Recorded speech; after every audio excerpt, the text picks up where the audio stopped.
Hi, it's an another മടിയുള്ള day. 4 ദിവസത്തിന് ശേഷം കോളേജിൽ പോകുന്നതിൻ്റെ ഒരു മടിയാണ്. പോയേ പറ്റൂ, അറ്റൻഡൻസ് മുഖ്യം ബിഗിലേ. ഒരു ട്രാൻസിഷനാണ് ഉദ്ദേശിച്ചത്, പക്ഷേ ഒത്തില്ല. പിന്നെ കുറച്ച് സ്കിൻ കെയർ ഒക്കെ ചെയ്തു. It's A mandatory process. പിന്നെ വെയിലാണെങ്കിലും മഴയാണെങ്കിലും സൺസ്ക്രീൻ ഇടാൻ മറക്കണ്ട, എല്ലേ പണി പാളും. അനുഭവം ഉണ്ടേ. പിന്നെ അടുത്തതായിട്ട് ബുക്ക് എടുത്തു വെക്കൽ പരിപാടിയിലേക്ക് നമ്മൾ കിടക്കുന്നു. ഞാനിപ്പോൾ റീസെൻ്റ്ലി ചേതൻ ഭഗത്തിൻ്റെ ഗേൾ അറ്റ് റൂം നമ്പർ 105 വായിച്ചുകൊണ്ടിരിക്കുകയാണ്. ഇത് വായിച്ചവർ നിങ്ങളുടെ അഭിപ്രായങ്ങൾ കമൻറ്റ് ബോക്സിൽ പറയണേ. അങ്ങനെ കുറച്ച് സുഗന്ധവും പൂശിക്കൊണ്ട് ഞാൻ വീട് വിട്ടിറങ്ങി. വീട്ടിൽ നിന്നിറങ്ങി. കറക്റ്റ് സമയത്ത് ബസ് സ്റ്റോപ്പിൽ എത്തിയോണ്ട് ബസ് മിസ്സായില്ല, ഇല്ലെങ്കിൽ കുറച്ചും കൂടി ലേറ്റ് ആയേനെ. അങ്ങനെ കോളേജിലെത്തിയപ്പോൾ അധികം ആൾക്കാരൊന്നും കണ്ടില്ല, കാരണം മെജോറിറ്റിയും ക്ലാസ്സിൽ കയറിയിട്ടുണ്ട്. ഞാൻ ലേറ്റ് ആണല്ലോ. പിന്നെ സ്റ്റെയർ കേസിൽ വെച്ചിട്ട് മെറിജാനെ കണ്ടു. 2nd ഫ്ലോർ വരെ കയറണ്ട്.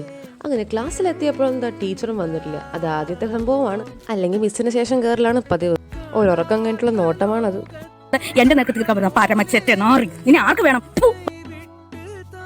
2nd അവർ ഫ്രീ ആയതുകൊണ്ട് കുറച്ച് കാലറീസ് ബേൺ ചെയ്യാൻ വിചാരിച്ചു. ഒന്നുമില്ല, കുറച്ചു നേരം ബാഡ്മിൻ്റൺ കളിച്ചു. അതന്നെ സംഭവം. മൊബൈലിൽ തോണ്ടിക്കൊണ്ട് സ്പെൻഡ് ചെയ്യുന്ന ടൈമാണ് ഇത്തവണ പ്രൊഡക്റ്റീവായിട്ട് യൂസ് ചെയ്തത്. I am proud of myself. കുറേ കാലമായിട്ട് അനങ്ങാത്ത ബോഡിയാണല്ലോ. അങ്ങനെ തിരിച്ച് ക്ലാസ്സിലെത്തിയപ്പോൾ ഒരാൾ മലർന്നടിച്ച് വീണ കഥ പറഞ്ഞ് ചിരിക്കുന്ന ഒരു കൂട്ടം സുഹൃത്തുക്കളെ കണ്ടു. ട്രൂ ഫ്രണ്ട്സ് തന്നെ. അങ്ങനെ ലഞ്ച് ടൈം ആയി. അത് കഴിഞ്ഞപ്പോൾ ഞാൻ കുറച്ച് നേരം ലൈബ്രറിയിൽ സ്പെൻഡ് ചെയ്തു. അത് കഴിഞ്ഞാൽ നേരെ വീട്ടിലോട്ട്. വന്ന സ്പീഡൊന്നുമില്ല തിരിച്ചു പോകുമ്പോൾ. പതുക്കെ പോയാൽ മതിയല്ലോ, അവിടെ അറ്റൻഡൻസ് ഇല്ലല്ലോ. ഓഹു.